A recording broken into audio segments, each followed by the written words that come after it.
Terkait dengan kekeliruan dalam proses percetakan spanduk yang dipasang pada Hardcore Prix ke-50 Kabupaten Mimika bukan kesalahan panitia dan tak disengaja.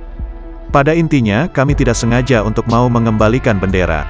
Tetapi memang panitia sudah bekerja maksimal menyambut Hardcore Prix, kata Sekda Mimika, Michael Gomar saat dikonfirmasi Tribun Tanda Hubung Papua.com, Senin, tanggal 29 November tahun 2021, melalui telepon seluler. Dikatakan, pada saat pencetakan spanduk, pihaknya tidak melihat kembali spanduk yang akan dicetak. Ia mengatakan, dirinya dan panitia baru menyadari setelah kegiatan selesai. Kami atas nama pemerintah daerah dan panitia Hardcore Prix menyampaikan permohonan maaf. Karena bukan disengaja, kami mohon maaf, ujarnya.